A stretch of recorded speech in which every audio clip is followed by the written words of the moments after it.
Poštovani borci, dragi gosti, danas obeležavamo dan oslobođenja Kikinde u Drugom svjetskom ratu. Pozivam predsjednika gradskog odbora Čubnora Kikinda Nemanju Dimitrijevića da pozdravi prisutno.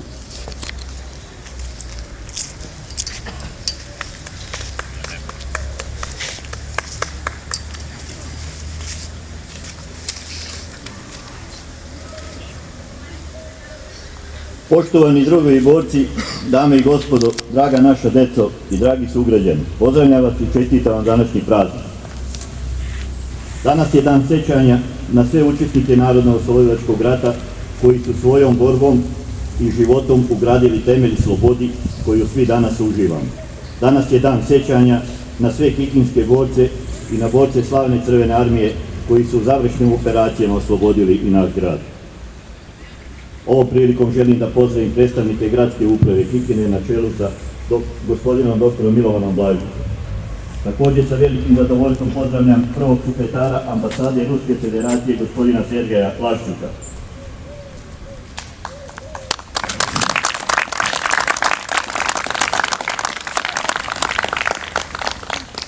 Boračke organizacije svih oslobodilačkih ratova, predstavnike jevrejske zajednice, predstavnike političkih partija, organizaciju rezervnih vojnih starešina, udruženje ratnih i mirnodopskih vojnih invalida, sekciju porodica poginulih u ratovima 90. i 99. godina, učesnike programa, sredstva javnog informisanja, predstavnike kulturnog centra Kikinda, duvački orkestar DVD Kikinda i naše drage sugrađane koji su nam se pridružili u obeležavanju ovog nama velikog istorijskog datuma.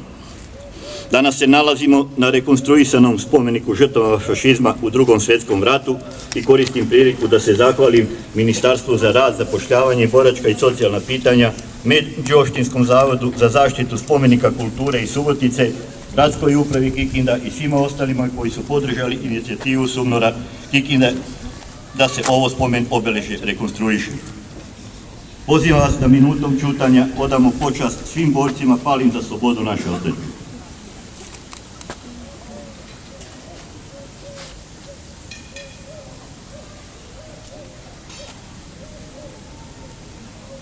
Neka im je večna slava. Slava je.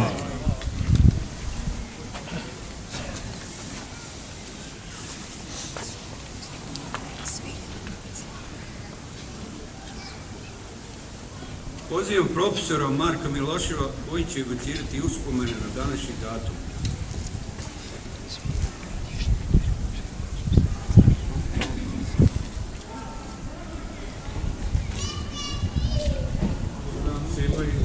Takođe želim da vam zahvalim što ste došli u većem broju nego prošle godine i želim prosto da kažem par reči o ovom datumu, šta se događalo u Kikindi 1944. godine kada je ona konačno oslobođena i nakon toga.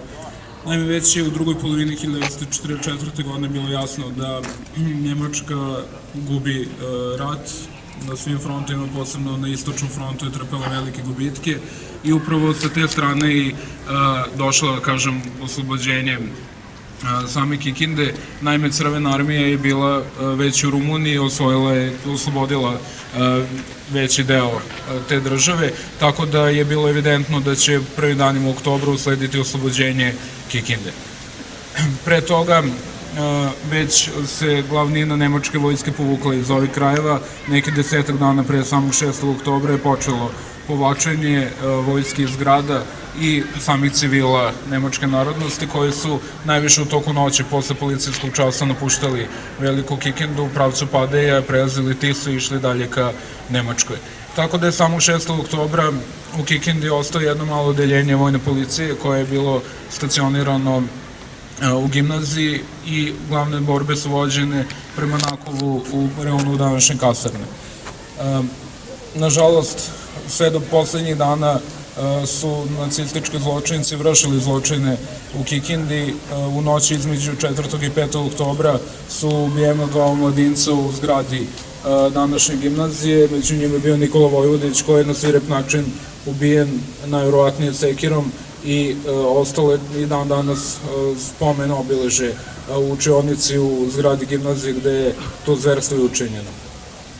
Borbe su otpočele, dakle borbe za oslobođenje Kikinde su otpočele u jutarnjim časovima, negde oko 3 sata noću su već krenule, dakle prve borbe, čuli su se već topovi od Žompolja gde se nalazila Crvena armija, dok su borci Severno-banatskog partizanskog odreda nastupali iz pravca Bašaida, tako da je u principu sa dve strane Kikinda i bila oslobođena.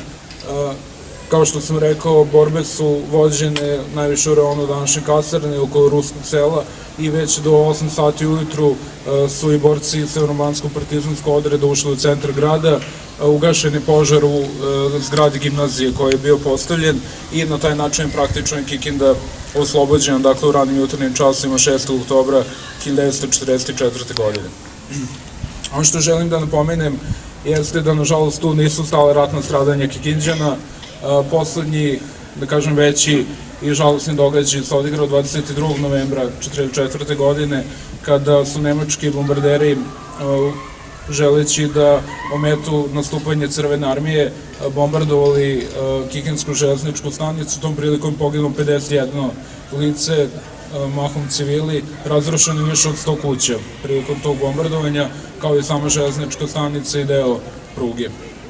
I ujedno to su i poslednje žrtve nacističkog terora u našem gradu. Nakon toga usledio jedan duži period mira, obnove same zemlje u socijalizmu, dakle u novom društvenom uređenju i ja mislim da je upravo to mi vrednost, dakle ovog datuma, kao datuma pobede nad fašizmom u našim lokalnim uslovima i dakle dan kada je sama Kikinda oslobođena od fašizma i nacizma koje su definitivno najveće zlo 20. veka.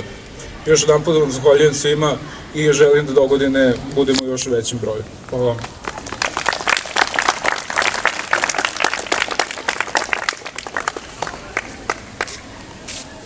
U nastavku programa obratit ćemo se prigodnim recitalom učenici osnovne škole Vuk Karadžić i Đuro Bucovak, član kluba književnika Duško Trifunović iz Kikinde.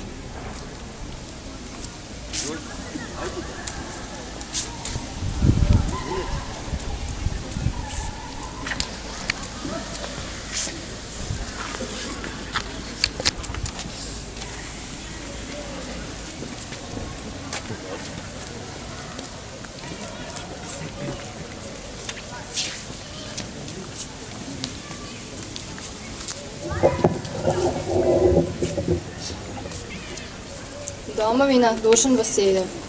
Domovina, to nije mrtva gruda koja nas gvozdenom rukom veže. To je ljubav za oblak što plovi u vuda, za pesmu što se ovde razleže. Ljubav za klasje što bogato buja, za ruže što su na grobljima svele, za tresak letnjih pesnih oluja, za tugu ptica koje se sele. Domovina, to su sve one spone kojima nas život zase spaja. Radost, kad naša zvona zazvone, toplota majčinog zagrljaja. Domovina, to su želje tajne, magla što preko polja plovi, to su naše bajke beskrajne. Domovina, to su svi naši snovi.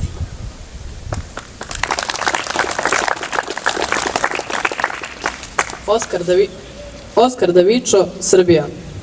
Ja znam sva tvoja lica, svako šta hoće, šta nosi, gledao sam sve tvoje oči, razumem šta kažu, šta kriju. Ja znam tvoje usta šta ljube, šta piju, piju od tuge, od znoja, od muke, od noći, od cijerka koji se teško melje. Ja sam u mlinu, sred buke žrvnja, čuo sve tvoje želje i brige tvoje, oj Srbijo među pesmama, među šljivama, oj Srbijo među ljudima, na njivama, oj Srbijo među pesmama, među stadima, oj Srbijo pesmo među narodima, pesmo tužna, meka si milošta, što plače kao krv gvožđa, kao suza mošta, kao onaj poljubac, onaj miris perja što utka u gugutanje svoje gugutka. Oj milošto meka, klik si divlje plovke, nad jarom iz koje stasa crveni ugalj, sunca u zrnu svakog klasa, ali bosa pesmo gluve žalopojke. Kad prestaju pesme, kad počinju psovke, gladna ruko slepe jadikovke, kad će hajduk bune iz tebe da grune, psovke i psovke, u čije zdravlje zalud je oranje, zalud je letina, kletve i kletve, za čije truplo kravlje nabrekla mačva od žita oteklo pomoranje. Bure i bune, za čije se zube lavlje dimi od mleka, oca i dimi planina, kad mačva nije sita, kad mačva nije sita, kroz mukle lance dana, koža suvonjavi, svu su je poderali duboki rovovi bura. Od rovskog rata, od zemlje poplavi, iskori se lice preko gladi kora. To lice što nije lice, ti dani što nisu dani, ti dani ranjenih lice, ta lica kao tabani trnje im ne može ništa i ništa, udari. A svako od tuge za dan kao vek čitav ostari, izbrčka se. Oj Srbijo među bunama, među šljivama, Oj Srbijo među ljudima na njivama, oj Srbijo među pesmama, među brdima, oj Srbijo pesmo među narodima. Tužna pesmo, majko stara, brat nam je u taljigama dovukao iz grada kamenu ploču, kamenog dinara, za med našeg znoja, vino našeg grada, a đikaju deca u lažigaćama pod kosom, u blatu, među svinjama, među patkama, hraniš ih. Srbijo, druže, više prosom, više postom, više bajkama, uspavankama, više gatkama i pokrivaš ih mrakom, što tako teško pada, da gnev po cijele noći do oblaka pali bunom iz koliba, polja, vinograda, pevajući srcem što sebe ne želi, ni sedmu rupu na krajnjoj sviravi. Oj Srbijo među bunama, među šljivama, oj Srbijo među ljudima na njivama, oj Srbijo među pesmama u grudima, oj Srbijo u bunu među narodima.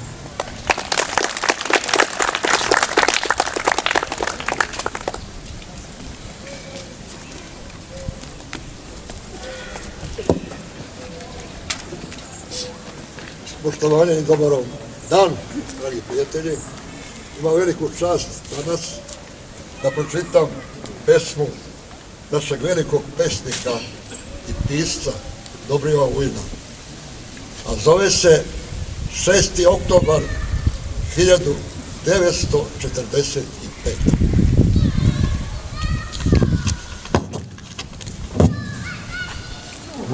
Beše to vreme nad nevidelom, da se pamti i upamti vreme mraka i zla, nad svetom nikad dotad viđena. I neka se učini korak, da srce ne gori, nego da plamti, da nam deca budu slobodna i gorda, a ne postiđena. I ovaj grad, među gradovima, mnogim stradao je. Života je mnogo u neporovak, duboki, zauvek nestalo, a čovjek vičan oprostu oduvek se sa pravom nadao da je od zla i mraka, svetla još uvek više ostalo. Vremena su bila mrazna i prosta se reč nije čula, od vikača u dolu, u vrh se kule sveta vidno za njega, ali na kratko, posle svih nedela i mnogih rasula. Lasta iz mitraljevskog gnezda izleti u vidu stiha, za pravi život ovaj se grad svojom verom opredelio. U razlikama dok čovjek peva, dobro i zlo zdušno delio. Živi i hvala lepo.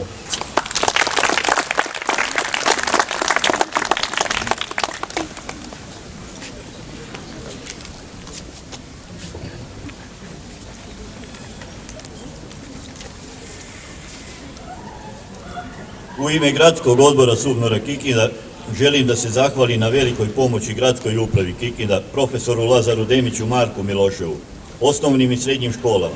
Također zahvaljujemo se Duvačkom orkestru Dobrovoljnog vatrogasnog društva Kikinda, Kulturnom centru Kikinde, sredstvima medija koji su uvijek sa nama. Zahvaljujemo se i svima onima koji su doprineli da na ovakav način obeležimo 72 godine od oslobođenja Kikinde u Drugom svjetskom ratu. Hvala vam svima u želji da i u buduće na ovako dostojanstven način obeležavamo sve važne datume iz istorije narodno-oslobodilačke borbe. Ovim je zvanični deo programa obeležavanja na Centralnom trgu završen. Pozivam sve prisutne da položimo venac na spomen obeležje 13. Vojvođanskoj udarnoj brigadi koja se nalazi ispred zgrade SUBNOR-a. Hvala vam svima.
ukratko o formiranju i trajanju 13.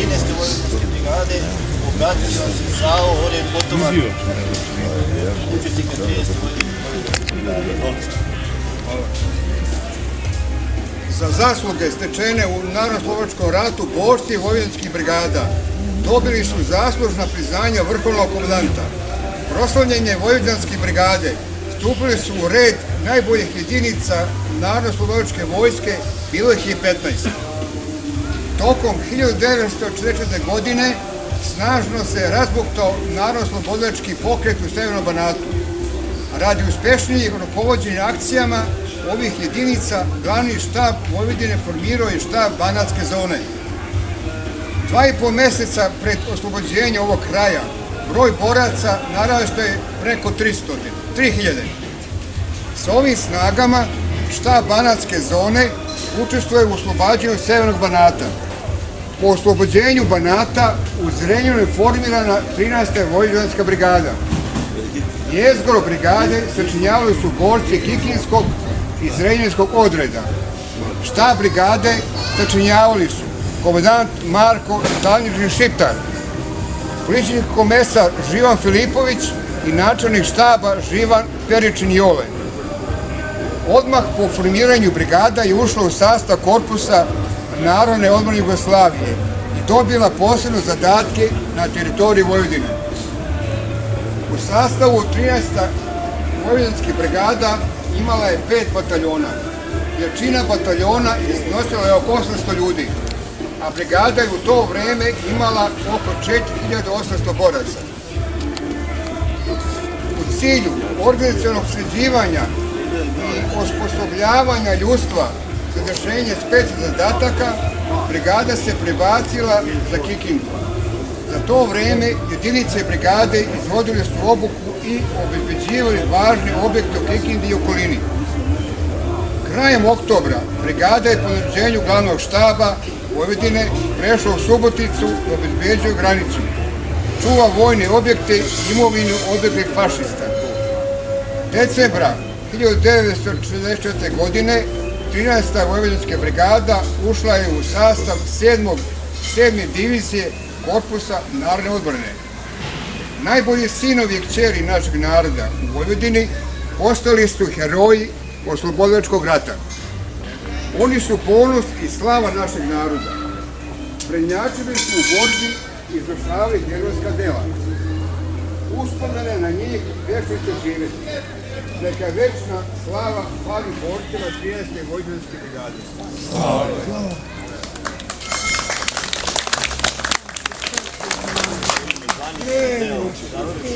Ja vam još jednom zahvaljivam.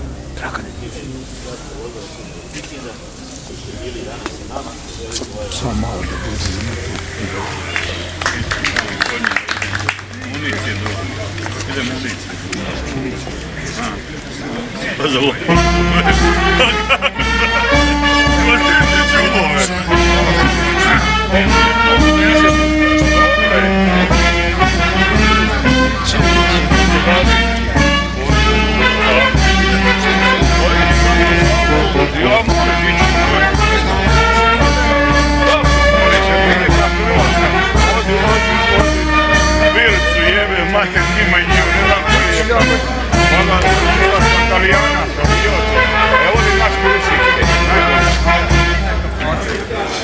Ajde, pozdrav.